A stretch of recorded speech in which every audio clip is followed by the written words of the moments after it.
네, 지난주에 정말 외교 슈퍼위크 한 주를 무난히 잘 보낸 것 같고요. 성과도 나쁘지 않은 것 같은데 이게 이제 시장에서 어떻게 반영되느냐가 이번 주 그리고 오늘의 하루인 것 같습니다. 미래에셋자산운용의 최창규 ETF 리서치 본부장과 함께 시장 해석 좀 해보겠습니다. 어서 오십시오. 예, 안녕하세요.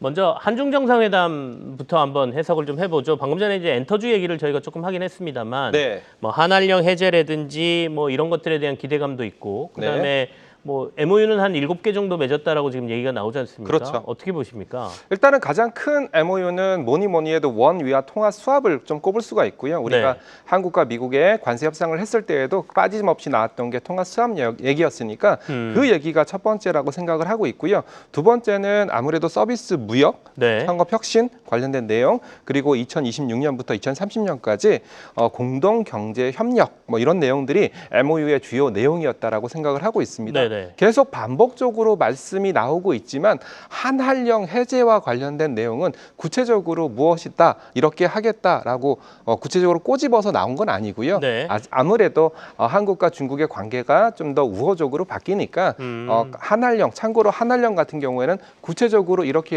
하라고 지시가 내려온 건 없습니다. 암묵적으로 이렇게 진행이 됐던 그런 내용들이었으니까 그런 것들은 좀 없었다라고 좀 정리를 할 수가 있고요. 근데 저는 좀 특징적으로 봤던 게 하나오션이었습니다. 네. 하나오션이 아무래도 중국에서 미국에 있는 하나오션 계열사에 대한 제재 이런 내용들이 좀 있었기 때문에 이런 부분에 대한 논의가 어느 정도 이루어졌다. 그렇다면 결국은 조선 기자재 공급망이라든지 아니면 중국산 부품의 의존도라든지 네. 아니면 수급 과열 그리고 한국과 미국의 조선 협력 마스카라고 부르죠. 조선 협력의 불확실성의 일부를 좀 걷어내는 그런 재료로 작용을 했고 실제로 오늘 하나오션 주가도 그런 부분들을 반영하고 있다. 이렇게 좀 분석을 하고 있습니다. 말씀하신 것처럼 이제 한한령 같은 경우에는 중국 정부에서는 우리는 그런 조치한 적이 없다라고 얘기하기 때문에 네. 공식적으로 해제한다 안 한다 뭐 이런 얘기는 본인들도 안 할 수밖에 없는 거고요. 그렇습니다. 그래도 시장에는 기대감이 있지 않습니까? 네, 맞습니다. 뭐 박진영 위원장하고 뭐 이렇게 시진핑 주석하고 만나서 뭐 그런 얘기를 했다더라 뭐 이런 얘기도 지금 뉴스를 통해서 전해지고 있고요. 네. 이른바 K 컨텐츠 주들, 엔터주들은 어떻게 봐야 될까요? 일단은 저는 좀 더 확인할 필요가 있지 네네. 않나라는 생각을 하고 있습니다. 정부 및 유관기관에서는 한한령 해제에 대해서 단정은 아직 이르다라는 톤을 유지를 하고 있고요. 네. 실제로 뭐 이벤트 때문에 이런 한중 정상회담이라는 이벤트 때문에 주가는 미리 반영하고 있지만 아직까지 실물적인 개방, 예를 들어서 뭐 한국 배우들의 뭐 중국 출연이라든지 아니면 한국 K 컨텐츠에 대한 중국 우호적인 중국 문화라든지 이런 실질적인 행정 절차가 좀 어느 정도 확인이 돼야 되지 않을까라고 좀 생각을 하고 있습니다. 그래서 저는 아직까지는 좀 3단계로 좀 접근할 필요가 있다라고 생각을 하고 있는데요. 네. 뭐니 해도 좀 윗분들의 입에서 이와 관련된 행정적인 부분이 해소하겠다라는 얘기가 먼저 나와야 되고요. 네네. 그리고 두 번째는 최근에 주가가 많이 올랐고 지수도 많이 오른 상태니까 결국은 실적이 뒷받침이 돼야 되거든요. 그래서 실적 모멘텀이 확인돼야 된다. 그리고 마지막으로 한국 컨텐츠들의 중국 내 점유율이라든지 이런 네. 비중이 숫자로 눈으로 확인이 돼야 어느 정도 가시적으로 접근할 수 있다라고 분석을 하고 있습니다. 이벤트적으로는 지금 밑에 나가고 있는 판호 발급이라든지 뭐 공연 허가 이런 것들이 좀 나와주면 그렇죠. 아, 좀 해제되는구나 이런 느낌을 좀 받으실 테고 그 뒤로는 이제 실적도 받침이 돼야 된다 이런 맞습니다. 말씀이시고요. 네. 자, 중국 얘기 나왔으니까 저희 중국 개장 상황까지 연결해서 좀 들어보고 조금 더 심도 있는 얘기 해보죠. LS증권의 백건열 연구원 오늘도 연결돼 있는데요. 중국 증시는 오늘 어떻게 개장하고 있습니까? 네, 오늘 상하이 종합지수는 보합권에서 출발해서 현재 3,950포인트 정도에 거래되고 있고요. 홍콩 항생지수 같은 경우에는 플러스 0.5% 정도 강보합 출발한 상황입니다. 우선 지난주에 상하이 종합지수도 미중 불확실성 완화 기대감을 반영하면서 4,000포인트를 돌파하면서 2015년 버블 장세 이후 10년 만에 최고치를 경신을 했었습니다. 다만 미중 간의 회담 결과가 물론 긍정적이었지만 시장 예상 범위 내였다라는 점에서 추가적인 매수 요인으로는 좀 작용되지 않은 것으로 보여졌고 이에 따라서 중국 증시는 지난주 주 후반부터는 좀 하방 압력을 받고 있는 것으로 보여지고 있습니다. 이러한 상황에서 중국의 제조업 PMI가 추가적으로 악화된 점이 또 악재로 반영된 것으로 보여지고 있는데요. 10월 중국의 제조업 PMI가 지난달 49.8포인트에서 49로 크게 떨어지면서 중국의 경기 펀더멘털이 여전히 위축되어 있는 것을 좀 알 수가 있겠습니다. 그러나 중국 증시에 대한 전반적인 투자 심리가 좀 훼손되지는 않을 것으로 판단을 하고 있고요. 중국 증시도 최근 연중 신고가를 계속해서 경신함에 따라서 밸류 부담이 있었다라는 점에서 좀 차익 실현 명분이 좀 충분했던 것이 아니겠는가라고 좀 보여지고 있습니다. 주요 이벤트들이 마무리되면서 단기적으로는 좀 상승 재료가 부재할 수 있겠지만 경기가 부진했던 만큼 그만큼 경기 부양 기대감이 다시금 높아질 수 있는 시점이 좀 될 수 있지 않겠는가라고 보고 있습니다. 지금까지 중국 증시 시황이었습니다. 감사합니다. 네, 오늘 중국 증시 개장 상황 저희가 살펴봤습니다. 우리 시장 얘기로 돌아와서 최창기 본부장하고 조금 더 얘기를 나눠보죠. 최근에 이제 오늘도 그렇고 지수가 계속해서 뭐 거의 100포인트 비슷하게 오르지 않습니까? 오늘도 네. 지금 현재가 80포인트 정도 상승을 하고 있는데요. 그러다 보니까 증권 계좌 신규 개설이 굉장히 많다고 해요. 오늘 일간지에 올라온 거 보니까 지난달에 83만 8천 계좌 정도가 네. 5대 증권사에서 개설이 됐고 그 전달이 60만 한 8천 건 정도 개설이 됐는데 전달에 비해서도 지금 한 38% 급증했다는 거니까 네. 이른바 포모라고 하는 네. 야, 지금 나도 참여하지 않으면 소외감이 더 커지겠어 이런 현상이 좀 강해질 거라고 보시나요? 어떻게 보세요? 일단은 저도 그 현상을 네. 경계를 하고 있습니다. 말씀하신 내용들을 제가 크로스 체크를 했습니다. 제가 전 직장이 NH증권이어서 네네. NH증권의 지점장으로 근무하고 있는 친구들한테 물어봤더니 말씀하신 내용이 맞습니다. 지금 번호표를 뽑아야 될 정도로 뭐 계좌 개설이라든지 신규 수요가 많고요. 이건 비단 우리나라만의 일이 아닙니다. 네. 방금 중국 시황 얘기했지만 중국도 증권주들의 지금 실적이 굉장히 높게 나오고 있고요. 중국 역시도 계좌 개설이라든지 이런 부분들이 굉장히 많이 이루어지고 있다 이렇게 분석을 하고 있습니다. 그래서 저는 아직까지 과열은 아니지만 포모 전 단계다라고 분석을 하고 있고요. 이런 구간에서는 어떻게 대응을 하셔야 되냐면 저는 레이어 전략이라고 많이 말씀을 드리고 있는데 어쩔 수 없습니다. 지금은 분산을 할 수밖에 없습니다. 시간을 분산해야 되고요. 종목을 분산해야 되고요. 섹터를 분산할 수밖에 없습니다. 지금 네. 가장 뜨거운 섹터, 뜨거운 반도체 이런 쪽에 따라붙기보다는 좀 시간을 두고 이런 현상들은 쉽게 사라지지 않기 때문에 시간을 두고 접근할 필요가 있고 그리고 뭐 반도체 섹터로 접근한다면 뭐 섹터 같은 경우에도 좀 더 분할해서 접근하실 필요가 있다. 그래서 레이어 전략을 말씀을 드리고 있습니다.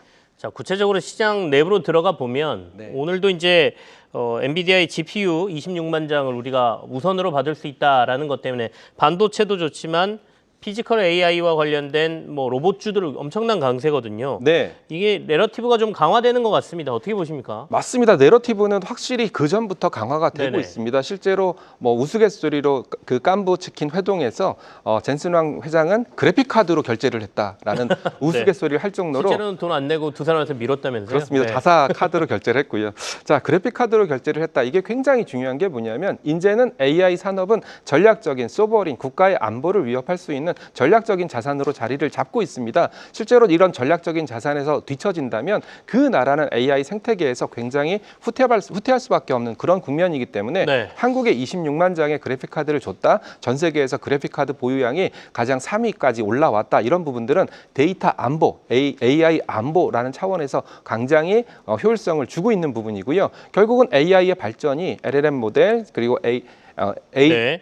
그 생성형 AI 넘어서 피지컬 AI로 넘어가는 그런 단계에서 가장 효율적인 부분을 나타낼 수가 있고요. 그리고 곰곰이 생각해 보시면 현대차 주가가 안 갔을 때 그 관세 협상 때문에 안 갔을 때 생각해 본다면 네네. 현대차 주가의 가장 키 핵심은 로봇이었습니다. 보스턴 다이내믹스를 필두로 한 로봇 이벤트가 있었을 때 현대차 주가가 잘 갔던 기억이 나실 겁니다. 네네. 이런 것들을 생각한다면 피지컬 AI 분명히 내러티브는 맞지만 실적은 아직 뒷받침이 안 되고 있는 영역이니까 조금 더 실적 모멘텀까지 체크를 하실 필요가 있습니다. 지금 저희가 이제 로봇 얘기를 했는데 로봇이 결국엔 말씀하신 것처럼 연결되면 자율주행까지 가는 거 아니겠습니까? 맞습니다. 그러니까 완성차도 저희가 좀 같이 봐야 될 것 같은데 완성차 주가가 눌려 있을 때 관세 협상 타결돼도 사실은 완성차 그렇게 주가 많이 못 갈 거야라고 얘기하신 분 중에 대부분은 결국엔 자율주행 경쟁력이 현대차가 얼마나 되느냐가 주가를 결정할 거다 이런 거였거든요. 네, 그렇습니다. 그렇게 본다라고 하면 이번에 엔비디아하고의 이런 동맹이나 이런 것들이 현대차를 좀 레벨업 시킬 수 있는 중요한 요소라고 이렇게 판단해도 되겠습니까? 저는 핵심적인 요소라고 생각을 하고 네. 있는데요. 자율주행에 있어서 가장 핵심은 주행 데이터입니다. 주행 데이터를 통해서 학습을 하고 그 학습을 통해서 자율주행 시스템을 만들어야 되는데 엔비디아가 시청자분들은 잘 모르시겠지만 엔비디아가 가장 잘하고 있는 영역 중에 하나가 자율주행이고요. 그 자율주행 중에서 가장 잘하고 있는 게 이 데이터를 가상의 주행 데이터를 만드는 그런 데이터 파이프라인을 가장 강력하게 갖고 있습니다. 예를 들어서 주행 로그를 학습하고 이걸 시뮬레이션 한 다음에 검증해서 접목하는 그런 단계까지 엔비디아가 굉장히 잘하고 있기 때문에 이 데이터를 현대차에 접목한다면 굉장히 빠르게 테슬라의 FSD라든지 이런 것들을 따라잡을 수 있고 저는 그런 측면에서도 강점을 보였다라고 보고 있습니다. 지수대가 이제 올라오니까 네. 1%만 올라도 이 폭이 좀 커지지 않습니까? 네. 그러니까 저희가 4천에서 5천 가는 거, 3천에서 4천 가는 게 이제 느낌이 좀 다르거든요. 네. JP모건은 6천까지 불렀지 않습니까? 그렇습니다. 어떻게 보십니까? 지금은 저라도 한 만 부를 수 있는 그런 상황이다. 참고로 네네. 저는 전망을 하는 애널리스트는 아니고요. ETF를 통해서 시장을 바라보는 그런 전략가인데요. 지금 상황에서 뭘 따져보셔야 되냐면 코스피 내에서 삼성전자 비중, 하이닉스 비중이 얼마냐를 따져보셔야 됩니다. 네. 참고로 코스피 내에서 삼성전자의 비중은 19%, 거의 20%에 육박을 하고 있고요. 하이닉스의 비중은 12%, 두 종목을 합치면 전체 코스피의 32%에 달하고 있습니다. 앞서 방송에서도 계속 반복적으로 말씀을 드렸지만 SK증권에서는 삼성전자를 17만 원, 그리고 하이닉스를 100만 원, 물론 12개월 포워드 목표 주가입니다. 12개월 안에 이 정도 갈 수 있을 거다라는 얘기를 했으니까 이것을 코스피에 접목을 해보면 네. 그럼 5천 가도 지금 당장 5천 가도 무방한 그런 지수대다라고 만약에 생각합니다. 두 회사가 그 정도의 주가를 간다 그러면 네. 지금 지수 레벨은 5천이 넘는다 이런 말씀이시죠? 맞습니다. 거의 6천 가까이 제가 급하게 계산한다고 계산을 정확하게 해보진 5천도 않았습니다. 아니고 거의 6천이군요. 네, 맞습니다. 그 가격이라면. 네. 그러니까 결국 두 종목의 움직임에 의해서 코스피는 얼마든지 주가의 움직임들이 나타날 수 있는 그런 국면이니까 결국은 지금 상황에서는 삼성전자와 하이닉스를 필두로 한 반도체 종목 그리고 반도체 소부장 이런 네. 쪽으로 지켜보시는 게 시장을 바라보는 거다라고 말씀을 드리고 있습니다. 조정에 대한 부담감은 없으십니까? 그리고 이제 11월 들어섰는데 전체적인 시장 전략을 좀 제시해 주십시오. 굉장히 좋은 질문 주셨는데요. 제가 사무실에 출근을 해서 지난주에는 너무 바빴어요. 네네. 뉴스들이 너무 많이 나오니까 정리하는 것만 해도 너무 바빴는데 한번 한국의 빅스라고 할 수 있는 V코스피 변동성 지수를 한번 체크를 해봤습니다. 참고로 빅스는 잘 아실 거예요. S&P 500의 변동성 지수고요. 지수 레벨이 10에서 15포인트 정도면은 안정적인 국면, 20포인트 넘어가게 되면 굉장히 불안하다라고 네. 얘기를 많이 하고 있는데 V코스피는 무려 30포인트입니다. 30포인트. 결국은 빅스와 V코스피는 산출하는 방법이 동일하거든요. 그렇다면 V코스피가 30포인트를 기록하고 있다는 점을 뒤집어 본다면 지금 옵션 시장, 특히 풋옵션 쪽에서는 굉장히 시장의 하락에 대해서 기대하는 이런 표현을 써서 정말 죄송하지만 옵션을 투자하시는 네네. 분들은 풋옵션을 통해서 시장을 바라보고 있다. 이렇게 좀 생각을 하고 있으니까 확실히 지금 변동성 측면에서 봤을 때는 과열 국면인 것은 인정을 해야 되는 부분이니까 그런 점도 좀 조심을 할 필요가 있다라고 생각을 하고 있고요. 11월은 결국은 AI가 묻어있는 네. 종목들은 계속 가져가실 필요가 있습니다. AI 반도체부터 AI 전력 인프라까지는 가져가실 필요가 있고요. 지금은 키 맞추기 움직임들이 나타나고 있으니까 그동안 못 올랐던 종목 그리고 네. 정책 모멘텀이 반영될 수 있는 배당이라든지 이런 것들을 체크하실 필요가 있습니다. 알겠습니다. 지금까지 미래에셋자산운용 최창규 ETF 본부장하고 함께했습니다. 고맙습니다. 예, 감사합니다.